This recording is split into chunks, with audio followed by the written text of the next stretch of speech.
बॉलीवुड धीमे धीमे लाइन बदल रहा है। धुरंधर की बात इतनी ज्यादा इसलिए हो रही है क्योंकि अब तक जो फिल्में बन रही थी उसमें एक तरह से मेन स्ट्रीम आर्टिस्ट नहीं थे। एक मेन स्ट्रीम आर्टिस्ट कोई पकड़ लिया विलेन टाइप का और उसके इर्द गिर्द कहानी में। इसमें बड़े बड़े कलाकार आ गए, मेन स्ट्रीम कलाकार आ गए। Yes, yes. रणबीर कपूर जैसे लोग भगवान राम की एक्टिंग कर रहे हैं, बताइए। I don't like that. लेकिन उसके बाद भी हकीकत ये है कि जो मेन स्ट्रीम कलाकार है, जो सुपरस्टार कलाकार हैं, धुरंधर बॉलीवुड वहीं जाएगा श्रोते जहाँ हम और आप जाएंगे, जहाँ जयपुर डायलॉग जाएगा, जहाँ बिरसा ना जाएगा, जहाँ हम जाएंगे, जो हम देखे, जो जो जो हम कहेंगे कि नाचने गाने वाले लोग हैं यार, हम कहेंगे तो तुमरी गाएंगे, हम कहेंगे तो गजल गाएंगे, हम कहेंगे तो कथक नाचेंगे, हम कहेंगे तो कैमरे करेंगे। आप समझिए ना, हम पैसे फेंकने वाले लोग हैं। हाँ, इन भाड़ों को वैसे ही नाचना पड़ेगा जैसे हम नचाएं। नमस्ते, आप लोगों का जयपुर डायलॉग्स पॉइंट ब्लैंक पर स्वागत है। ये हमारा नया चैनल है जहाँ पे हम स्पीकर्स के साथ शॉर्ट फॉर्म में इश्यूज को डिस्कस करेंगे। शॉर्ट वीडियोस 10, 12, 15 मिनट्स के। और आज मैं अनुपम मिश्रा जी को बुलाया है, जिनको मैं आप लोग जानते हैं as a political commentator. YouTube पे लोग उनको वैसे ही पहचानते हैं, लेकिन आप लोगों को ये नहीं पता होगा कि इनकी बॉलीवुड और एंटरटेनमेंट में बहुत रुचि है। नमस्ते Anupam ji. Hello Shrote, it's great to see you finally on screen. मैं जमाने से कहता आया हूँ कि Shrote is the man behind the show, तो अब फटा पोस्टर निकला hero. Thank you sir, thank you. आप लोगों के ही इस पुश ने मेरे को प्रेरित किया कि मैं अपना खुद का एक चैनल चालू करूं। Anupam ji, coming straight to the point, आप देख रहे हैं कि धुरंधर का एक रैली जैसी चल रही है कि कश्मीर फाइल्स, धुरंधर। लेकिन एक ज़माना था जब जावेद अख्तर, फरहान अख्तर, सलमान खान, शाहरुख खान, इन सब की मूवीज़ के लोग दीवाने थे। पागलपन था बिल्कुल। लेकिन अब आप देख रहे हैं धुरंधर आ रही है और नई-नई मूवीज़ और भी आ रही है, नए-नए डायरेक्टर्स आ रहे हैं। क्या आप देख रहे हैं कि बॉलीवुड का एक रीसेट हो रहा है? देखिए श्रोते, अमिताभ बच्चन यहाँ पे 1984 में चुनाव लड़ने आए थे और बहुगुणा जी को हराया था उन्होंने। हेमवती नंदन बहुगुणा को राजीव गांधी ने उनको भेजा था। This was just after Indira Gandhi assassination. और उस समय उन्होंने एक बात यहाँ कही थी, हम लोग छोटे छोटे थे, स्कूल में थे, लेकिन उन्होंने कहा था कि भाई हम वाले फिल्म वाले तो भाड़ होते हैं। तो मैं उनको इससे ज़्यादा सीरियसली नहीं लेता। मेरे लिए फिल्म एक एंटरटेनमेंट है। लेकिन हैविंग सेड दैट, इसमें दो राय नहीं है कि फिल्मों ने हमेशा एक तरह से समाज का दर्पण नहीं, सिर्फ फिल्में ही क्यों, लिटरेचर देख लीजिए आप। जितना लिटरेचर है, जितना समकालीन लेखन है, वो सब समाज का ही तो दर्पण होते हैं। तो ऐसे में आपने देखा कि जब शास्त्री जी थे तो ओ, उनके जय जवान जय किसान नारे पे उपकार बनाई मनोज कुमार ने। फिर इंदिरा गांधी ने कहा भाई मेरी क्या कमी है, मेरे पे भी कुछ बनाओ, तो रोटी कपड़ा और मकान बनाई थी। तो एक ऐसे करके, जैसे विनोबा भावे का एक मूवमेंट था डकैतों को लेकर, उसने वो राज कपूर ने बनाई वो जो फिल्म थी अब लौट चलें, जिसका गाना था वो दैट फेमस, जिसमें प्राण, उसमें जिसमें भी डकैतों का सरेंडर दिखाया गया था, जिस देश में गंगा बहती है। तो फिल्में जो हैं बेसिकली समाज का दर्पण हैं, इसमें कोई नई बात नहीं है। दिक्कतें कहाँ से आनी शुरू हुई? दिक्कतें तब आई जब इसमें बॉलीवुड में स्मगलिंग का और स्मगलर्स का पैसा लगना शुरू हुआ। हाजी मस्तान जैसे लोगों ने जब इसमें अपना पैसा लगाया तो फिल्म बनी दीवार, और बड़ा उसको कहा गया कि साहब हाजी मस्तान पे बेस्ड है। तो आप और होता क्या कि जब आप क्रिमिनल्स का पैसा लेते हैं तो फिर क्रिमिनल्स को खिलाफ तो फिल्म नहीं बनाएंगे ना, जाहिर सी बात है। आप फिल्म ऐसी बनाएंगे जिसमें क्रिमिनल्स क्रिमिनल्स ग्लोरीफाई हों, जिसमें क्रिमिनल्स की गौरव गाथा गाई जाए। अब जैसे हाल में देखिए शाहरुख खान ने बनाई रईस। रईस उस गैंगस्टर की कहानी है, उस गैंगस्टर की कहानी है जिसके एनकाउंटर से भारतीय जनता पार्टी गुजरात में उठी। हम्म। बघेला ने वादा किया था कि हमको सत्ता में लाइए, हम रईस का खात्मा कर दें, और रईस का मेरा नेक्स्ट सवाल इसी से कनेक्टेड था वैसे अनुपम जी, कि बॉलीवुड का जो एक तो वो नॉन था कि चीप कॉपी बनाना, बाहर की फिल्म्स को उठाना, चीप कॉपी बनाना। दूसरा बॉलीवुड का रावलपीडी कनेक्शन। तो आप जो मेंशन कर रहे हैं रईस है, और आईएसआई को ग्लोरीफाई करना, आईएसआई के एजेंट्स को दिखाना कि भाई वो इंडियन एजेंट के साथ काम करके, जब ऐसे नई नई मूवीज आई, पठान आई है, इन सब में यही सब दिखाया गया है। अब ये देखिए, जैसे हमारी आपकी बात हो रही थी, कबीर खान जैसे डायरेक्टर, फराह खान जैसे director. I remember there was a video clip जो कि मैंने पोस्ट की थी, जिसमें फराह खान ने जो फिल्म बनाई थी मैं हूं ना, उसमें उन्होंने जो आतंकवादी का जो कैरेक्टर था वो ये सुनील शेट्टी ने निभाया था। तो उन्होंने कहा था कि, अच्छा खुद ही कहा उन्होंने अपने इंटरव्यू में कि मैंने मन बना लिया था कि मेरी फिल्म में आतंकवादी एक हिंदू होगा, मुसलमान नहीं होगा। I wanted to prove a point. अब बताएं इसका इसका कोई क्या इलाज है? हाँ, कबीर खान भी इसी तरह के काम कर रहे हैं। देखिए इसका भी हुआ कैसे, जब 1947 में 1947 में जब बंटवारा हुआ तो समाज में इतना ज्यादा, अच्छा आज सोचे, आज आपका भारत हम लोग के लिए वो एक 80 साल पुरानी घटना हो, लेकिन आज आपके देश को अगर बांट दिया जाए तो आपको कैसा लगेगा श्रोते? कितना गुस्सा होगा, कितना क्रोध होगा। तो उस समय देश में बड़ा एंगर, बड़ा क्रोध, बड़ी घृणा, बड़ी नफरत, बड़ा उबाल था। ये वो हालात थे कि जहां पे बड़े से बड़े कलाकार को अगर वो मुसलमान है तो उसको हिंदू नाम रखना पड़ता था। तो यूसुफ खान दिलीप कुमार हो गए, मैं जमीन मीना कुमारी हो गई, और एक भी सब हो गए, अजीत फलाने जॉनी वो फलाने दिखाने, ये सब होते गए। तो मैं इसको 3 स्टेजेस में देखता हूँ। पहले जब मुस्लिम कलाकारों को अपना हिंदू नाम रखना पड़ा, फिर हम आते हैं धीरे धीरे धीरे धीरे जब पार्टीशन पुरानी बात होगी लगी, थोड़ा थोड़ा समाज में एक तरह से एक्सेप्टेंस आने लगी, रिकंसाइल करने लगे हम अपने पार्टीशन के साथ। तो फिर 60-70 के दशक तक आते आते कुछ ऐसे कैरेक्टर्स आए जिन्होंने अपने असली नाम से आए, संजय खान, फिरोज खान। और फिर ये तीसरा श्रेणी मैं देखता हूँ 90 के दशक में आके। तो यानी शुरुआत हुई कि खान कुमार बन गए, दूसरा हुआ कि खान खान रहे, और तीसरा स्टेज आया शाहरुख खान के टाइम का कि my name is Khan and I am not a terrorist. I am not. हाँ, तो पहला हुआ कि खान छुप गए, दूसरा हुआ खान सामने आए, और तीसरा हुआ कि डंके की चोट पे my name is Khan. Film का नाम ही हो गया माय नेम इज खान। जैसे चक दे इंडिया में उनको कैरेक्टर को ही बदल के खान कर दिया गया। अब वो वो दूसरा को चक्र है, वो दूसरा को चक्र है कि नेगी को आपने कबीर बना दिया। चंदे इंडिया में सिर्फ चंदे इंडिया की बात नहीं, फिल्म आई थी शेरनी, फिल्म आई थी शेरनी, जिसमें एक फॉरेस्ट ऑफिसर अपर्णा पे बनी थी, लेकिन अपर्णा को विंसेंट बना दिया। और वहां पे जो एक जानवरों का जो स्मगलर था, जिसका कैरेक्टर नवाब शाफत अली खान पर और उसके लड़के असगर अली खान पे बेस्ड था, उसको हिंदू बना दिया। हम देखें ना इसको इस तरह।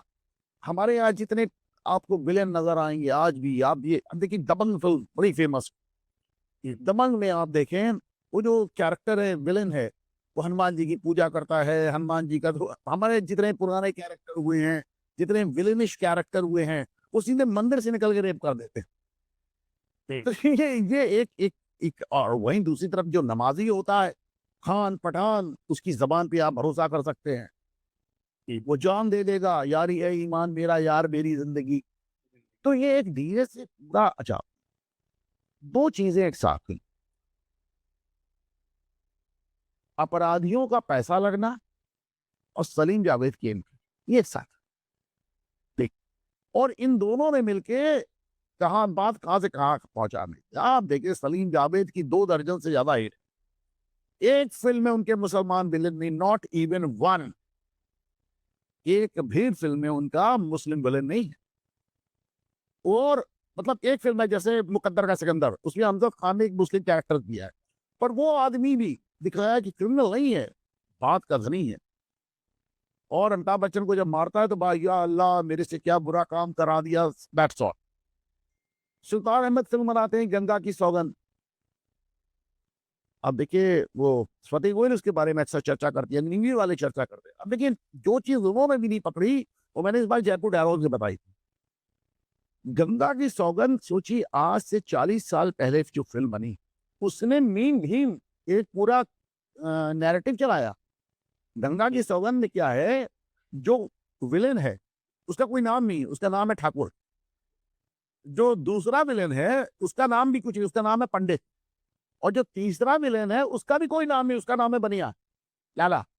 अब इसकी तीनों के नाम नहीं है। उसके बाद ये तीनों मिलकर प्रताड़ित इसको कर रहे हैं, इन दलित को, प्राण को। और उस दलित की मदद कौन कर रहा है? एक पठान, खान अनवर हुसैन। तो खान, ये मीन भीम का आपने वहां से उठते देखा, मतलब इतना ब्लैटेंट एजेंडा, इतना खुला नंगा एजेंडा। आप जरा, आपको सच बर्दाश्त नहीं है। और पीके फिल्म में आमिर खान भगवान शिव के कैरेक्टर का रोल कर रहे आदमी को टॉयलेट में मारता है। और वो तो बहुत वायरल क्लिप है वो तो। पर श्रोते, ये गलती आमिर खान की है कि हमारी याद की, जिन्होंने उस फिल्म को हिट किया। लेकिन एक बार हमारी चेतना जागी तो फिर आमिर खान अगले हिट को तरस गए। लाल सिंह चड्ढा। तो उसके बाद आमिर खान, इसके बाद आमिर खान कलावा भी बांध रहे हैं, टीका भी लगा रहे हैं, गणेश आरती भी कर रहे हैं, पर हम है कि माफ करने को तैयार नहीं। एक बात हमने बहुत दिनों से मैं कह रहा हूँ, जब मैं अपने चैनल घूमता आईना पे बात पॉडकास्ट करता हूँ तो बहुत ढेर सारे व्यूअर्स कमेंट करते हैं कि सर आप फिल्मों की बात ही करते हैं, आपको फिल्मों में बड़ी दिलचस्पी है, लेकिन बॉलीवुड तो हमारा दुश्मन है, इसको छोड़ देना चाहिए, बॉलीवुड का बहिष्कार है। क्यों छोड़ दे? जिसका बहिष्कार करोगे सामने वाले की गोद में चला जाएगा। और जब तक आप इस तरह चीजों को छोड़ते रहोगे तब तक सरकार आपकी, उस सिस्टम उनका होगा। अब समय आ गया है कि सरकार भी हमारी और सिस्टम भी हमारा। तो देखिए, हो भी गया। बॉलीवुड धीमे धीमे लाइन बदल रहा है।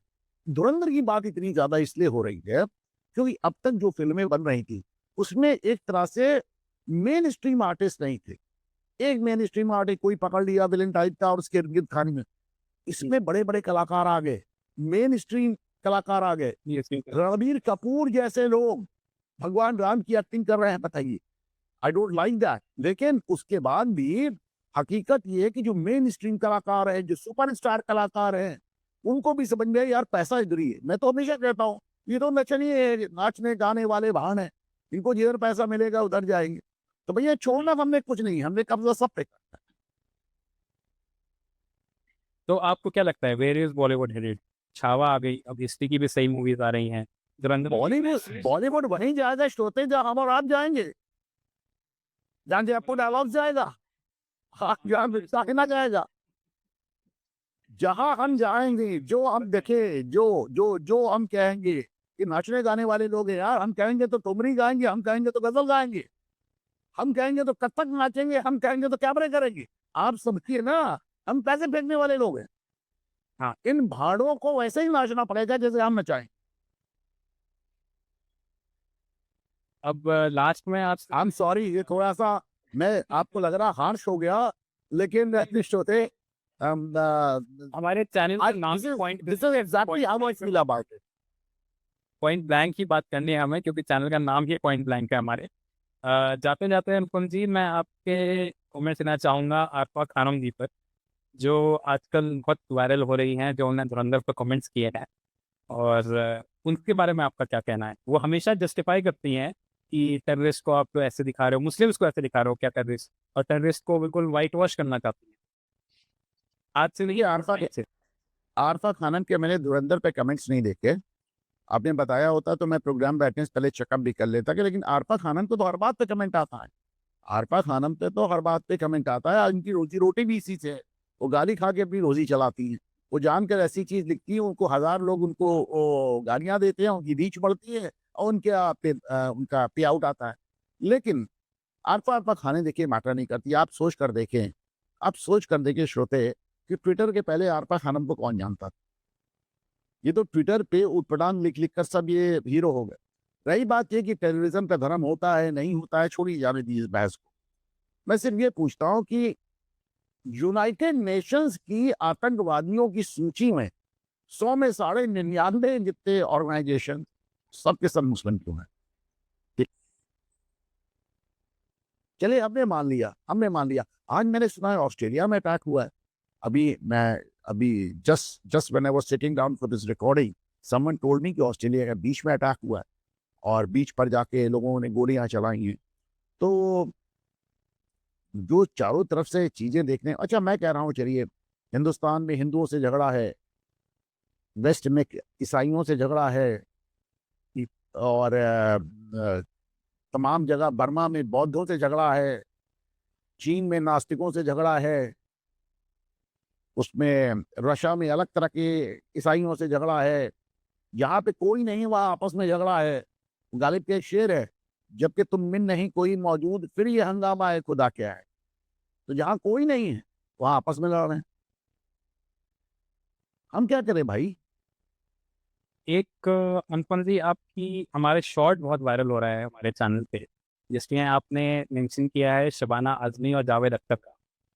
एक कोई राइटर थे मुस्लिम, जिन्होंने कहा था कि मेरे को दफनाना नहीं, मेरी बॉडी को जला देना। उस स्टोरी को लोग थोड़ा सा ब्रीफ में आपसे जानना चाहते हैं। देखिए, एक लेडी राइटर थी, अब मुस्लिम थी, अपने टाइम की बहुत विवादित थी। आपने देखा होगा कि लिहाब जैसी कहानियां उन्होंने लिखी हैं। और मैं वो इनकी रिश्तेदार भी थी, तो इस्मत चुगताई, तो इस्मत आपा कहते थे उनको। लिहाफ उन्होंने एक कहानी लिखी दो महिलाओं के बीच में समलैंगिक संबंधों को लेकर। बाद में शबाना आजमी ने जो फिल्म में एक्टिंग की फायर, उसमें आपने उनको दो मुस्लिम महिलाओं के बीच में समलैंगिक संबंधों को लेकर इस्मत चुगताई ने कहानी लिखी लिहाफ। आपने उस पर फिल्म बनाई फायर। फायर फिल्म में आपने एक हिंदू जेठानी और देवरानी का रिश्ता दिखा दिया। उसमें जो वीडियो कैसेट जो ब्लू फिल्म का होता है, उसके ऊपर लिखा होता है रामायण। आप समझे, वो बहुत ही घटियापन था। बहरहाल, रामलीला का राम का सब तो मजाक उड़ाया आप। और जेठानी और देवरानी का नाम रखा राधा और सीता। जब बहुत हंगामा हुआ तो इन्होंने फिल्म में सीता का नाम नीता डब कर दिया। जब शबाना आदमी राज्यसभा पहुंची, कांग्रेस इनको राज्यसभा भेजा, इनको भेजा, इनके शौहर को भेजा, ये जावेद अख्तर को। तो शबाना आदमी ने राज्यसभा में कहा कि उसमें नीता नाम सीता नाम है ही नहीं, उसका नाम तो नीता है, ये झूठ है। आज भी फायर फिल्म यूट्यूब पर पड़ी है, कोई भी व्यूअर जाके देख सकता है, उसकी कास्टिंग तक में सीता आज तक लिखा है। मतलब देखिए, in light on the floor of the house. संसद में आपने झूठ बोला। फिर उनसे पत्रकारों ने सवाल किया कि ये जो आपने ये राधा और सीता की कहानी बनाई है, क्या ये आप मुस्लिम कैरेक्टर्स के साथ बना सकते? क्या नहीं, मैं इस बात का जवाब नहीं देना। मुस्लिम कैरेक्टर्स यानी हजरत मोहम्मद की पत्नियों के नाम को इस्तेमाल कर लिया सलमान रश्दी ने सैटानिक वर्सेस में, तो आज तक भागा भागा फिर रहा है, एक आंख हो चुका है। तो आप देखिए, इस्मत चुगताई ने यह कहा था कि मुझे दफनाया ना जाए, मुझे जलाया जाए, और इसका जिम्मा उन्होंने जावेद अख्तर को दिया। जावेद अख्तर ने उनके जनाजे का ही बहिष्कार कर दिया। जावेद अख्तर एक जिहादी है, तो मीठी मीठी बातें करके आपको जमाने से बेवकूफ बना रहे। जावेद अख्तर और शबाना आजमी मतलब मेड फॉर ईच अदर हैं एकदम, आप समझिए, दोनों एकदम प्योर जाट। और मैं खुलेआम इनको चैलेंज करता रहता हूँ, इनके पोस्ट पे भी। हमको तो ब्लॉक कर दिया है। तो आप एकदम झूठे पति पत्नी। आप देखिए, जावेद अख्तर ने जो अपनी दूसरी शादी शबाना आजमी से की, तो अपनी पहली पत्नी हनी ईरानी को तब तक तलाक नहीं दिया, बाद में। यानी जब मौका पड़ा तो तुमने शरीयत का भी लाभ उठा लिया। और मैं नास्तिक हूँ, एक ऐसा नास्तिक जो दिन रात 24 घंटे इस्लाम की ही बैटिंग करता है। थैंक यू अनुपम जी, आपके इंसाइट्स। और व्यूअर्स को मैं कहना चाहता हूँ कि अनुपम जी को एंटरटेनमेंट ऑफ बॉलीवुड में बहुत इंटरेस्ट है, क्योंकि आप चैनल पे जाके देख सकते हैं। कभी कभी ये इस बारे में बात भी करते हैं, और हम अपने चैनल पे भी इनको बुलाते रहेंगे इसके बारे में बात करने के लिए।